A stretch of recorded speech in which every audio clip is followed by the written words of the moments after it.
Hi everybody, Dan Illman and Matt Bernier, the DRFBets race of the day for Wednesday, June the 12th, race number 8 at Belmont Park. We're going 7 furlongs on the Widener turf. It is an optional claiming race for New York bred fillies and mares. Remember to play each race of the day this month on DRF.com with DRFBets. Bet $7 to win on any horse in the race of the day. If your selection finishes second or third, you get your money back. Learn all the details at promos.drf.com. Let's meet this full field, slated to go 7/8 of a mile on the Widener. We're expecting some wet weather in New York over the next few days. We hope this race stays on the main track. You can access Formulator past performances, rain or shine, on the race of the day event page at drf.com. They're free. Download them and handicap along with us. We'll take the field in post position order. This coupled entry, the 1 and 1A, they're both main track only. So we'll begin things off with the number 2, Broken Border, a horse who last time out, Matt, ran the mile and I thought ran okay considering it was her first start of the year, but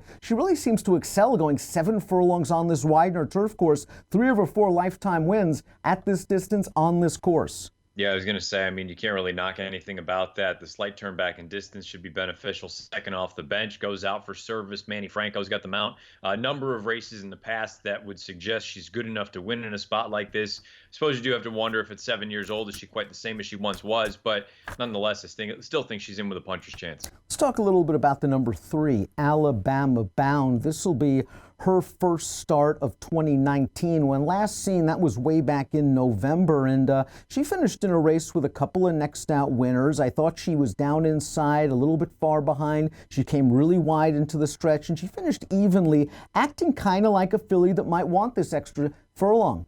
I was going to say, it's a situation where, she's only tried it one time. I don't really want to hold that race against her way back in 2017. You get back to a situation like this, maybe the added ground is to her benefit. She's fired fresh off the bench in the past. You might be getting a nice number. And while the layoff is concerning for many handicappers, perhaps it shouldn't be too concerning because her trainer, Tom Bush, does very, very well off layoffs of 6 months or better, as we'll see from this formulator fact for Alabama Bound. Over the past 2 years, with horses 3-year-olds and up on turf, off a 6-month layoff or greater, 38% winners and a $7.56 ROI. This horse is a price on the morning line at 10 to 1. We'll move on to Starlight Mission. This is the number 4. This filly's been plying her trade on the dirt recently. 14 of 22 times, either second or third in her career, Matt, and she hasn't raced on turf in over a year. For initially when I looked at it, I was hopeful to get a little bit cute with her because I saw that it was her first start going out for New Connections, the most recent race, washed off the turf, thought maybe they wanted to run around the grass. You go back and look, she was a main track only that day, so that doesn't really hold any water. Now it's a situation where it feels like she's more or less a de facto main track only. I would be a little bit surprised if she actually ran if this stayed on. Her turf debut was pretty good way back in April of 2018, and then her second grass start, she was one of 5 next out winners, so maybe that maiden race was just a little bit too tough. I'm interested in your thoughts on the last race of the number 5, Pinchbeck. She only earned a 37 Beyer speed figure. If you look at the Timeform U.S. pace figures for that race, they're color-coded red, and she was right on the pace. The problem is, the horse that won went gate to wire. These are the kind of races, though, that I'm a little bit interested in. If you believe the 15 to 1 morning line, close to a hot pace, stretching out in distance, an extra quarter of a mile in that race. Now she's going to turn back potentially with a little bit of a more favorable pace situation.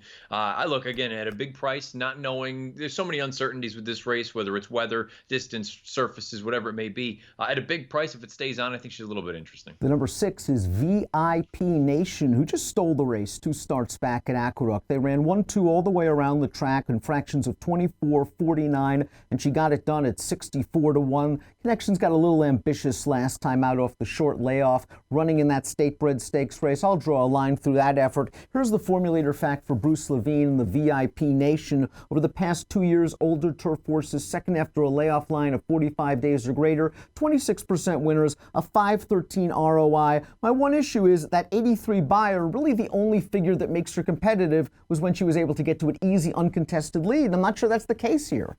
No, agree. And look, she's going to appreciate a little bit of class relief in this spot, but I agree with you. The circumstances for her winning as impressively as she did two back, probably not going to end up presenting themselves this time around. Another one, though, if you really believe that she may be able to get out there and wing it, 10 to 1, I mean, I'm not going to talk anybody off that. Let's throw up the Timeform U.S. pace projector for this race. We see VIP Nation hanging around in third. She has come from off the pace and won in the past, but again, her best fig came in gate-to-wire fashion. The 7 Saratoga Treasures near the back of the pack, right alongside her good friend Alabama Bound. They were basically side by side in their most recent turf race back on November the 18th, swinging into the stretch. Saratoga Treasure and Jose Ortiz were going to try to go outside. They decided not to. They stayed in. There was no traffic. She finished evenly in between horses. The runner-up came back to win with a 76 Spire, and she finished ahead of these three of these common foes in that race. Now, her first race off the layoff, she ran on dirt. I don't hold that against her, but boy, David Donk, dirt to turf, I'm stunned by that number.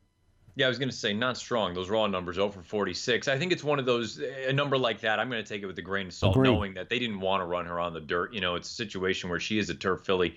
Second off the bench, you assume she gets a little bit of fitness out of that first start. I think it's interesting that Johnny V takes the mount here. Also found it interesting, that race came in blinkers. I'm going to be curious to see how that translates getting back to the grass. Bertrand to the 8, we expect to be close to this early pace. She has shown dirt speed, but she has also raced 7 times previously on turf and has yet to crack the exacta. Her most recent turf race, she was simply overmatched by a nice stakes horse in Smiling Causeway in that Turf Amazon. The race before that, though, she was handled by First Appeal, who's the expected pace setter, or close to the pace.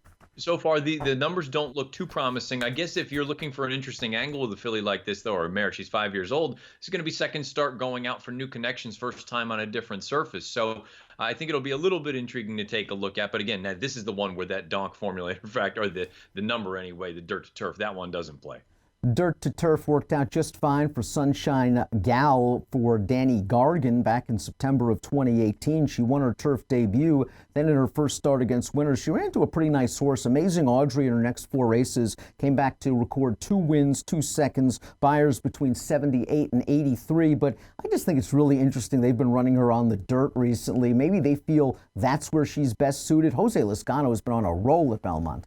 It seems a little bit odd, especially when she ran as well as she did, breaking her maiden there on the grass. I know they came back and she couldn't handle winners, but she hasn't been given an opportunity since then. We'll find out this time around how she handles it. First Appeal goes out for Brad Cox, who just is winning everything everywhere. 26% in 2019, better with this formulator fact even. Over the past year with horses 3-year-olds and up on turf, first race after a trainer switch, 35% winners, a $3.66 ROI. What do you make of the 7 furlongs for her? It was fine for her a couple of years ago. The previous connections have been sort of interested in keeping her at 5 or 6.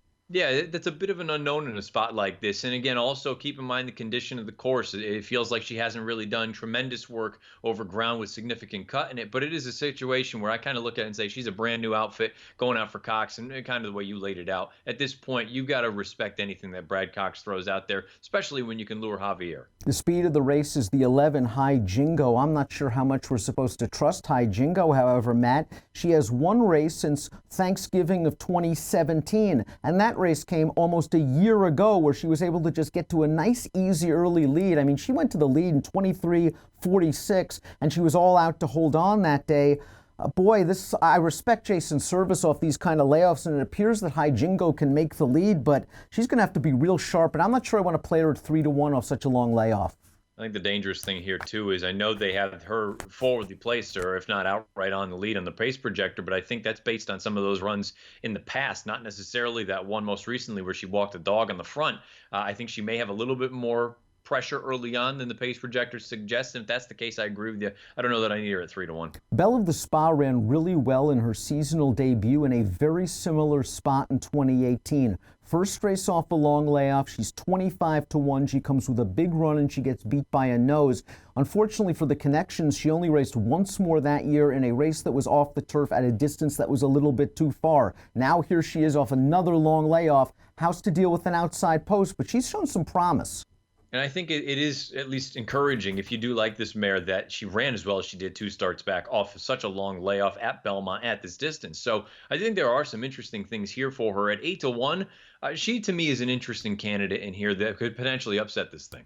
Wide open race, so we'll take a look at our top selections for Wednesday's DRFBets race of the day. Tell us about First Appeal. I mean, it's so tough to go against Brad Cox right now, and this mare has the ability to get herself into the race. Well, and I hate to just chalk it up to something as simple as going out for Cox for the first time and you get Javier aboard, but it really does, to me, feel like, you know what, there are so many unknowns with so many of these other girls in this spot, whether it's off of layoffs, how they handle certain conditions. And look, she is no superstar in her own right, but if I look at it and say 8-1, even if she comes down a little bit from there, I can't imagine her being any shorter than 9-2 or 5-1. And I think, like you said, she can get into the run a little bit earlier than maybe it looks like she has been recently. I just wanted to give her a look first time out for Cox. She's one of the few mares that have actually gotten through this condition, and she got through it in April of 2018. The last time she raced against New York breds, she was a winner at Belmont, going 6 on the inner. She certainly fits this race. 8-1's a great price. I'm hoping that Saratoga Treasure will take the necessary move forward in her second start of the year. She did not like dirt last time out, but she is going to need a little bit of pace help up front.